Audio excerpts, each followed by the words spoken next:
Bueno, que se está terminando nuestro espacio de la Reconquista por esta temporada, que terminamos ya el mes de julio y con él se acaba esta historia del reino de Asturias que hemos estado contando. La temporada que viene volveremos con más diversiones, que decían los famosos muñecos de la Warner Bros. Penúltimo. ¿El qué?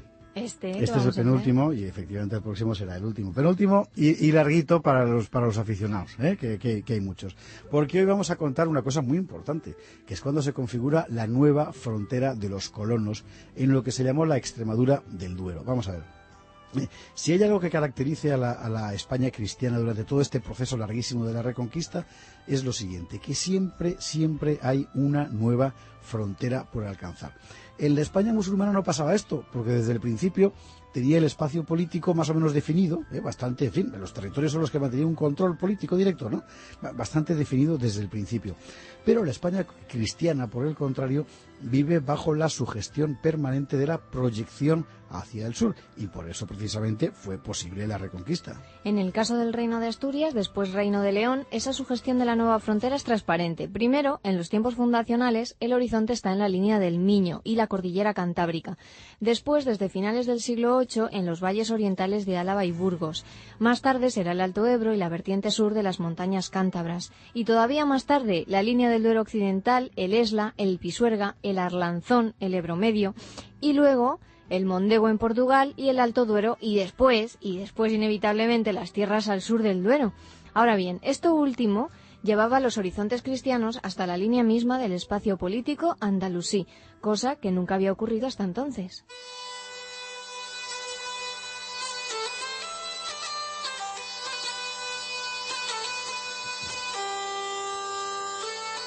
Efectivamente, cuando el reino de Asturias se metamorfosea en reino de León, porque no es que muera el reino de Asturias, se convierte en otra cosa, bueno, en ese momento la nueva frontera es el sur del Duero, las tierras que llevan desde la orilla meridional del río hasta las sierras del sistema central, o sea, Soria, Segovia, Ávila, Valladolid, Salamanca. Y hay constancia de que los colonos empiezan a tomar tierras en esta región nueva desde muy temprano, a partir de la segunda década del siglo X. Vuelve así a repetirse el esquema de repoblación que hemos visto sin interrupción desde nuestros viejos amigos Levato y Muniadona.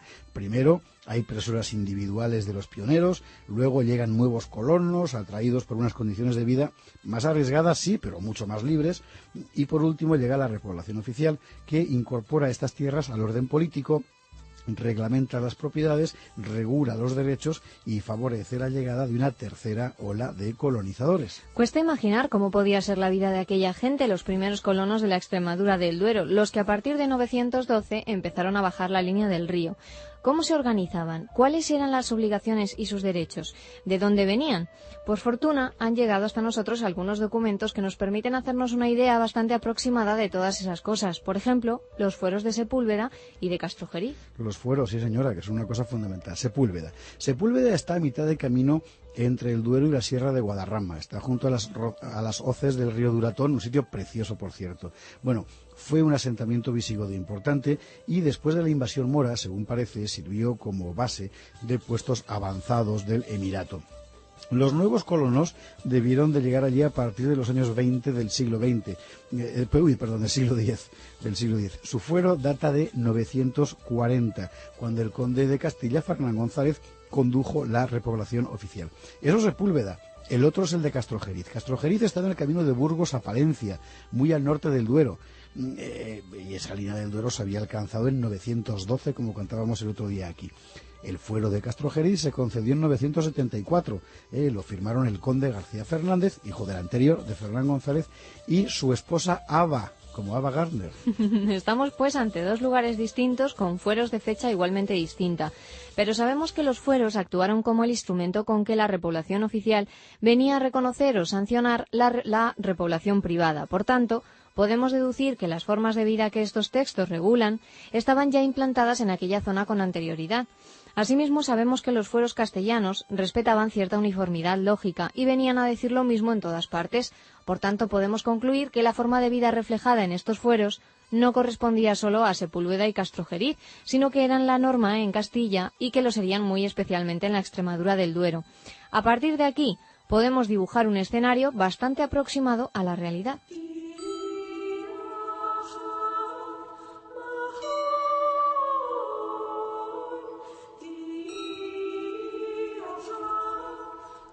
Esta es una de las canciones que más gustan a nuestros oyentes de la Reconquista, el Diadam O'Haim. Diadam O'Haim quiere decir, en fin, seguramente pronunciado de otra manera en irlandés, en gaélico, Dios para envolverme. La canción de Michael y Jeff Dana en A Celtic Romance. Bueno, decía Almudena que podíamos dibujar un escenario aproximado a la realidad. Vamos a ver, hemos de situarnos en una zona extensa y considerablemente expuesta al peligro de las aceifas musulmanas, desde la orilla sur del Duero hasta el sistema central.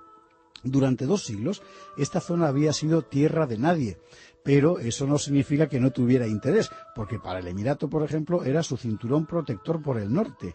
Es lo que en geopolítica se llama un glacis defensivo, es decir, un área que no le interesaba ocupar políticamente, porque era complicado y caro, pero que sí quería mantener bajo su control militar, y de ahí que la meseta estuviera salpicada de puestos avanzados musulmanes. Al parecer, en ocasiones, puestos directamente dependientes de Córdoba, y las más de las veces núcleos de población berebere relativamente aislados y que vivían su propia vida, pero que trabajaban para el Emirato. Ahora bien, el reino cristiano del norte miraba a esa tierra de nadie con otros ojos. Durante el siglo VIII, el Valle del Duero había sido su glacis defensivo, un colchón que le aislaba del peligroso enemigo cordobés. Pero desde comienzos del siglo X, esas tierras se convertirán en objeto de repoblación, de forma que la tierra de nadie ya era reclamada por alguien.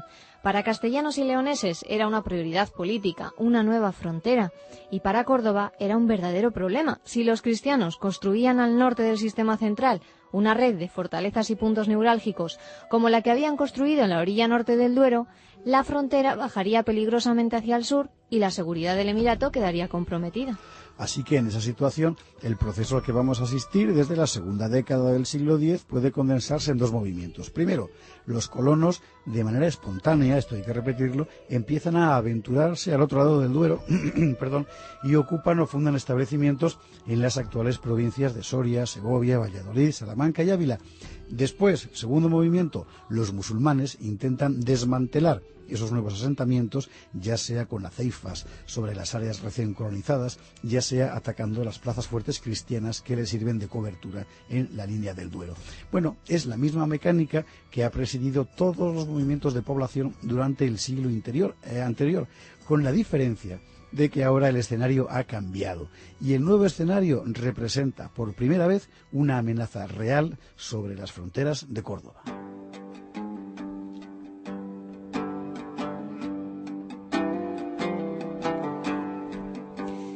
¿Quiénes eran esos colonos que empezaban a instalarse en las tierras de la Extremadura del Duero? ¿De dónde venían? ¿Esas tierras estaban enteramente despobladas o ya había alguien viviendo allí? La toponimia nos permite contestar a algunas de esas preguntas. En el área de la que estamos hablando hay diferentes localidades que conservan su nombre prerromano: Segovia, Ávila, Cuéllar, Salamanca, Arévalo, Peñaranda. Otras tienen nombre romano: Sacramenta, Constanzana, Villacastín, Baños, Salvatierra. Aún otras: Visigodo, Lobingos, Ataquines, Palacios de la Oda, Villacotán, Babilafuente. Bueno, eso se interpreta como un indicio de que en estas localidades hubo gente siempre, es decir, nunca estuvieron enteramente despobladas ni quedaron completamente vacías después de la invasión musulmana. Al menos alguien hubo que conservó la memoria del nombre de su pueblo. Hay topónimos que delatan otro origen. Primero están los bereberes: Cojeces, Alcazarén, Albornoz. Se cree que aquí se mantuvieron núcleos de bereberes después de su repliegue masivo en el siglo VIII. Y hay además muchos nombres que apuntan a un origen mozárabe: Valverdón, Mozárvez, Bercemuel, Maderol, Oterol, Mogarraz. Estos últimos corresponderían a cristianos de Al-Ándalus que a partir del siglo IX abandonaron el Emirato y buscaron refugio en las tierras del norte, fundando nuevos asentamientos u ocupando núcleos abandonados. El análisis de la toponimia nos permite reconstruir un escenario, el de anchas zonas poco pobladas pero no deshabitadas, que viven de una economía de subsistencia y seguramente más de la pequeña ganadería que de la agricultura. Esas zonas, a efectos de la repoblación, bien pueden considerarse como vacías. Ofrecen enormes espacios que los nuevos colonos pueden ocupar con toda libertad. Y además con la ventaja de que allí perviven viejos núcleos que permiten estructurar el territorio, aunque sea de manera precaria. No es fácil saber cuándo comenzó la colonización de estas zonas, pero todo indica que fue antes de 930, porque la crónica de la campaña de Abderramán en 939 ya nos dice que tuvo que detenerse para destruir ciudades de cierta entidad. Bueno, ¿y de dónde habían llegado estos nuevos colonos? Bien, es indudable que eran gente del norte, es decir, leoneses, bercianos, asturianos, cántabros, vascones, castellanos del viejo solar de la Bardulia. Si hablamos de los que vienen de Galicia y de León, podemos decir que hay una motivación socioeconómica muy clara, y es la siguiente. Vamos a ver, los que viajan son sobre todo agricultores. El área del Duero occidental ya era abundante en explotaciones agrarias de tipo familiar e individual. Ahora bien, la estructura social en Galicia y León había ido variando mucho y cada vez era mayor la presencia de la nobleza, que estaba empezando a ejercer un control casi feudal sobre la tierra. Así que es lógico pensar que los agricultores libres tratarían de encontrar nuevos espacios más al sur, en áreas donde la influencia de la nobleza aún no hubiera llegado. En cuanto a los que vienen de otras partes del reino, por ejemplo de Castilla, partes menos sujetas al sistema señorial, bueno, estos buscarían sin duda algo muy elemental y también muy importante: libertad y oportunidades.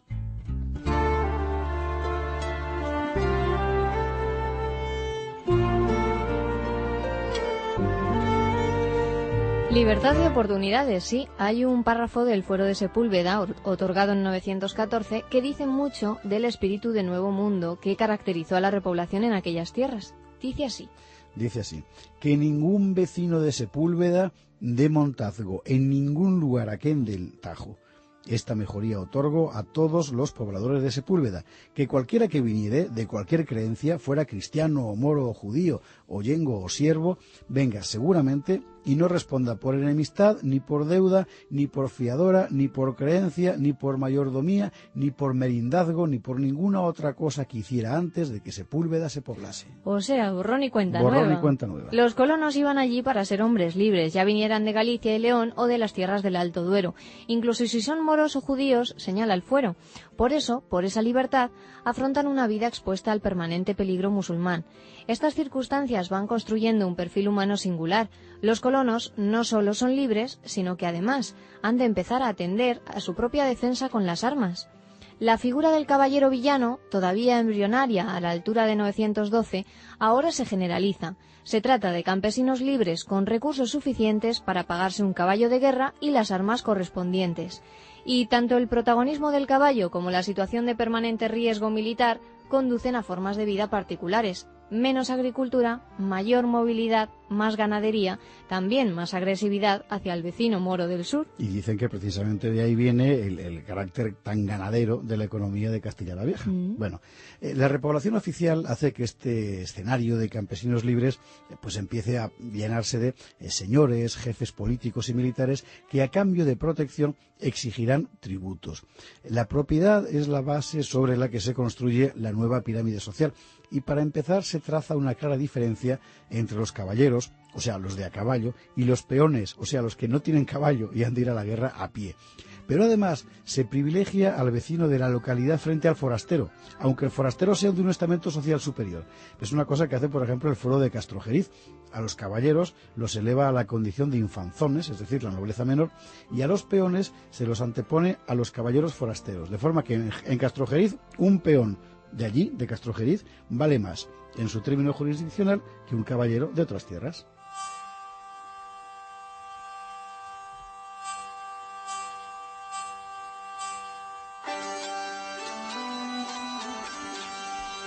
¿Y no había impuestos ni tributos? Sí, los había, pero es muy interesante señalar el tipo de contribución que se reclama a los colonos, porque no deja de representar un trato de privilegio.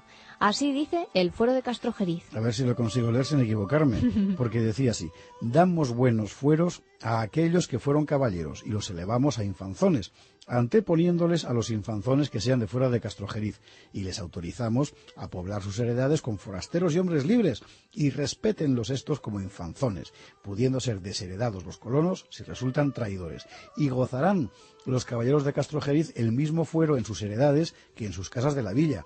Si alguien matase a un caballero de Castrojeriz, peche 500 sueldos, y expúrguese del homicidio con 12 testigos. Y no paguen los de Castrojeriz ni abunda ni mañería, que luego explicaremos lo que es. Y si ocurre un homicidio en Castrojeriz causado por caballero, pague el culpable 100 sueldos, tanto por un caballero como por uno de a pie. y los clérigos tengan el mismo fuero que los caballeros, y a los peones concedemos fuero, y los anteponemos a los caballeros villanos de fuera de Castrojeriz, y otorgamos que no se les puede imponer ninguna serna ni vereda, excepto un solo día en el barbecho y otro en el sembrado, otro en podar y en acarrear cada uno un carro de mies. Y los vecinos de Castrojeriz no paguen portazgo ni montazgo en nuestros dominios, y no se les exija mañería ni fonsadera. Si el conde llamare a fonsado, de cada 3 peones vaya uno, y de los otros 2 uno preste su asno, quedando libres los 2. Y si los vecinos de Castrojeriz matasen a un judío, pechen como por un cristiano, y las afrentas se compensarán como entre hombres de las villas. Amén, madre mía. El fonsado era el servicio en las huestes armadas. La mañería, el derecho de los señores a heredar los bienes de quienes morían sin sucesión legítima.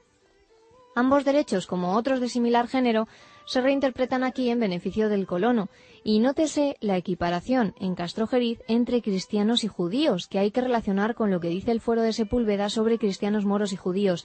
Verdaderamente están haciendo un mundo nuevo. Completamente nuevo, sí. Bueno, y también nace en este momento la figura del caballero de frontera. ¿Esto qué es? Esto es un colono libre que mantiene su ganado, que busca nuevos pastos y especialmente pastos frescos de verano. Claro, ¿dónde estaban? Pues estaban en las estribaciones del sistema central, con lo cual la frontera efectiva entre la cristiandad y el islam baja muy al sur, a los montes de la Sierra de Guadarrama.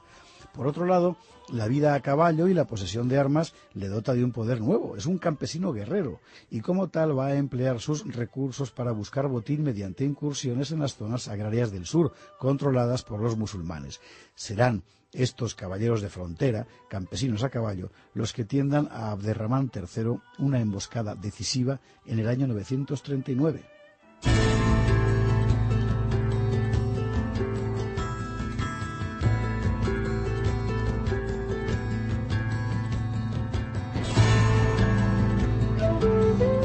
Del mismo modo que había ocurrido al norte del río, también al sur del Duero, la repoblación oficial se construirá sobre el trabajo de estos primeros colonos privados.